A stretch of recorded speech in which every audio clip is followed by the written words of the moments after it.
Next is gonna be Green Army Zone. Yeah, Blue It'll be White Air Marines- Force Green, Zone. you fucking idiot. I'm sorry. That was really... I'm really sorry. I Go, like, eat a fork. Hold. Swallow it whole. Fuck you. That's when I'm cartwheels. Yeah, that's a bit of a reason for what I'm about to say. I would actually call this the worst water level in the whole series.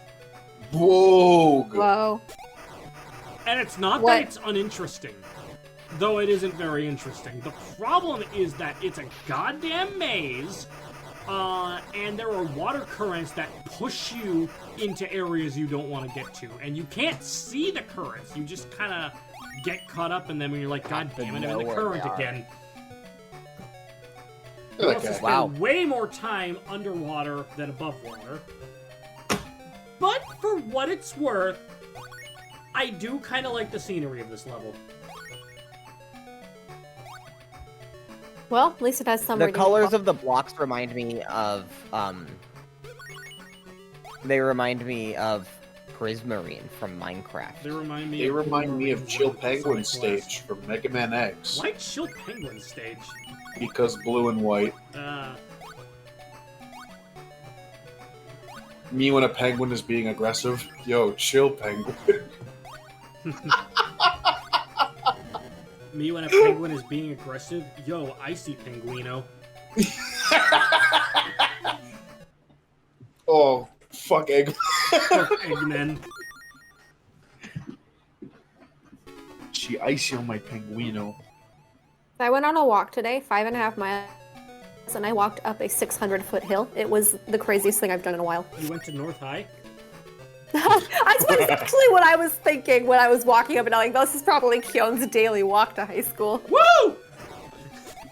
But yes, I quickly ascended 600 feet, and yeah, cardio and glutes. Did your lungs explode? No, thankfully, I'm here to tell the tale. Carrie came back from the walk, and her legs are, like, extra toned now. I found this Megazoid set of stairs. Would have probably been fucking huge. Yeah. I found this Megazoid set of stairs. I just looked up and like, does it even end? And so I decided to follow it. Carrie. What? I think you need to say Mega Q. Mega Q set of stairs. Megazoid is just like Zoids, but they form a Megazord. I never saw Zoid. But you use like Liger, Gogulus, the Shadow Fox, Shadow Fox, Turtle. I knew it! And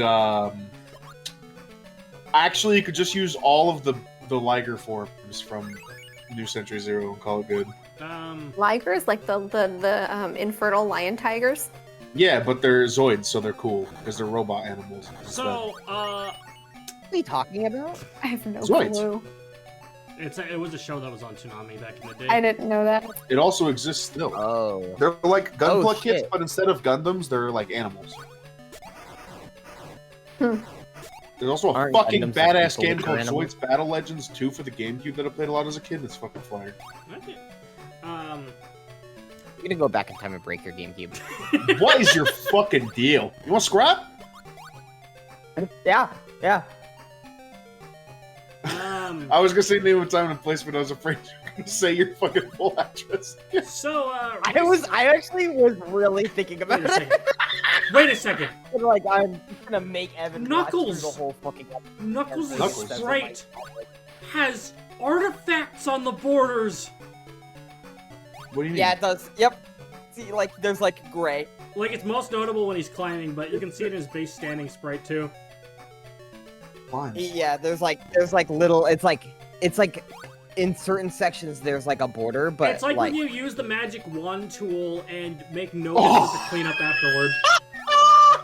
Yeah, it's actually so fucking bad now that you've pointed it out. No, It's actually really bad. No way! I can't. You can see it. It's like every single frame that he has some form of. That's really embarrassing because when I clip things out, I don't do that. All right. I don't. I never leave. I like go pixel by pixel to make sure I didn't.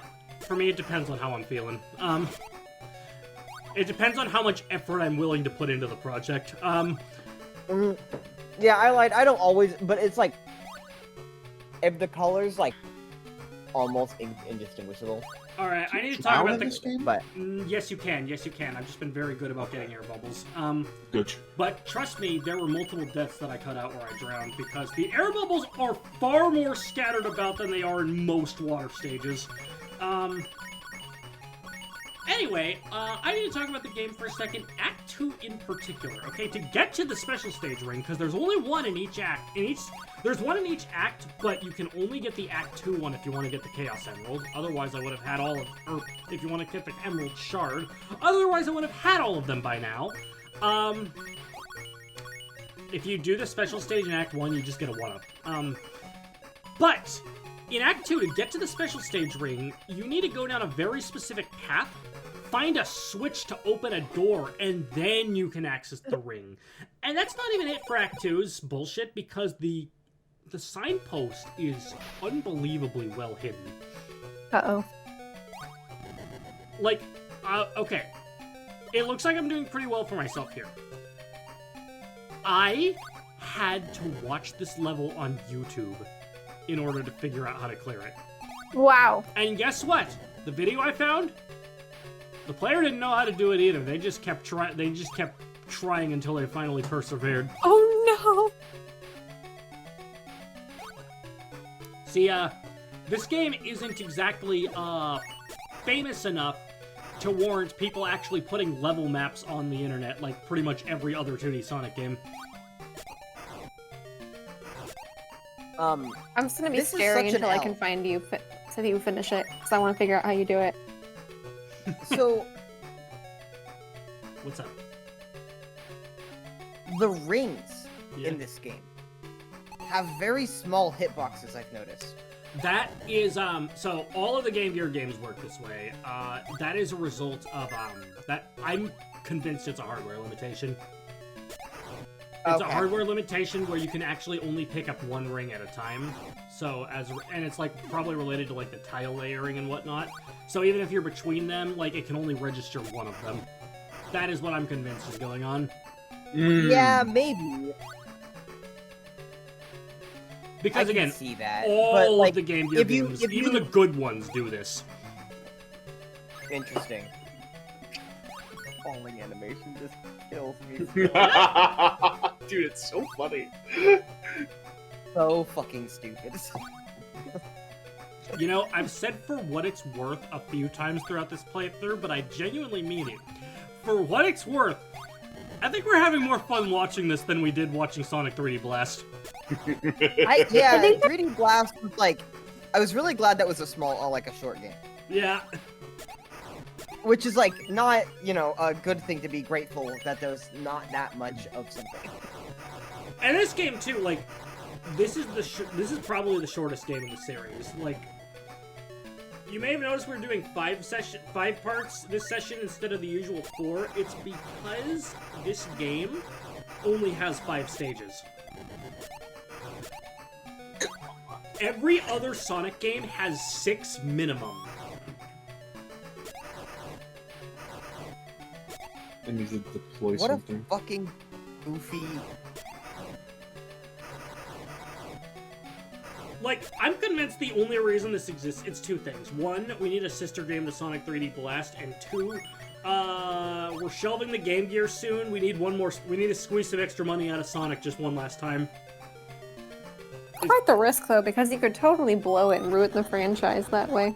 I think this game was made for a total cost of probably $14, so I think they made a profit. Yeah, Yeah, and I guess the franchise already had enough of a name of itself that it could withstand some bad games. yeah. That is an understatement. Okay. Worth noting, Carrie said at this point, and what you're talking about, Gabe, is not at that point. I mean, this and... Come on, this and 3D Blast, they fucking Okay, yeah, stinkers. 3D, like, okay, yeah, you can bring the 3D... The thing is... 3D Blast was such a stinker. I would not call any of these games... I mean, okay, I would call this one... Hmm? Okay. Let me be more specific, okay? I wouldn't call it, What like... it's worth. If we're talking about how I actually, like, from a critical lens, I would call this game just painfully bland, but this stage aside, I would not like... If this were the only Sonic game, I'd be like, okay, that was mediocre, but it was fine enough, I guess, is what I'd probably say. It's just that you have so many better games to compare it to. And you know, 3D Blast, I would also call mediocre before I'd call it bad. What comes later is what I'd call bad. Well, I mean, okay, Sonic's a roller coaster. Sonic is a real roller coaster. We start off great, and then it gets kind of mediocre, then it gets good again, and then it gets really bad, and then it gets kind of mediocre, then we get a single spike with Sonic Mania, and then it's back into the mediocre zone. And then Frontiers and Superstars I'd both call good, too, so, you know. Well, okay, I'm actually kind of torn on Frontiers. Oh, hey, I found it. Framework. So... The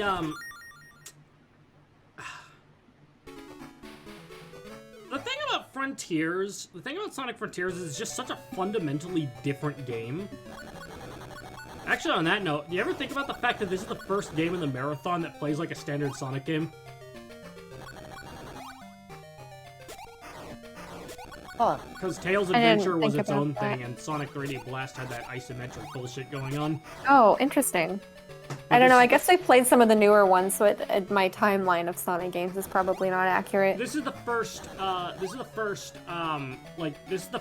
game in this marathon that has the standard 2D gameplay loop. Uh-huh. Oh yeah, this boss, where Eggman shoots harpoons that then spit out air bubbles when they hit the ground for some reason. The mouse. I mean, yeah, that's how harpoons work. Probably. Oh, wait, I think I got it. It's like causing, like, it puts enough of dent in the ground that it opens up the air pocket that's in there or something. It hits the seafloor with so much force, like a fucking pistol shrimp, that it just causes an air bubble to go up where the harpoon hit. Good God, well, the velocity underwater. Because if you are not getting those air bubbles, you will not beat this boss. You will die. Yeah, Sonic Frontiers is just such a fundamentally different game that it's kind of hard to like quantify it on a scale. And you know, it's solid for what it is, but it also really feels like it should have been more than it was. And then you get to the deal, like it's like so. Sonic Frontiers is like, instead of a Sonic game, it feels like Banjo-Kazooie. Where it's more about, like, you know, it's like an open area, collect-a-thon thing, but unlike, or I guess you could say Mario Odyssey if you want a more modern comparison. But I singled out Banjo-Kazooie for a reason. Because in the DLC, which allows you to play as Tails, Knuckles, and Amy, they have character-specific collectibles, and suddenly it stops being Banjo-Kazooie and starts being Donkey Kong 64. That is not a compliment. But, you know, it's so weird, because, like, I feel like I shouldn't have enjoyed the game, but I enjoyed the game. Like, I can't... Yeah, a lot of people did. Yeah. I think it's maybe just because the story was actually really good. Hey man, sometimes it's all a game needs is a good story. Like, I think the story actually carried the game for me, and that's so weird because that's never the case in a Sonic game. There's time for everything. Yep. All right. You know, I mean, I mentioned Ian Flynn a few times this commentary, but it's the first Sonic game that he wrote, so, you know, he's a good writer. Anyway, next time on June Pro Comms, we're finally done with this! Woohoo!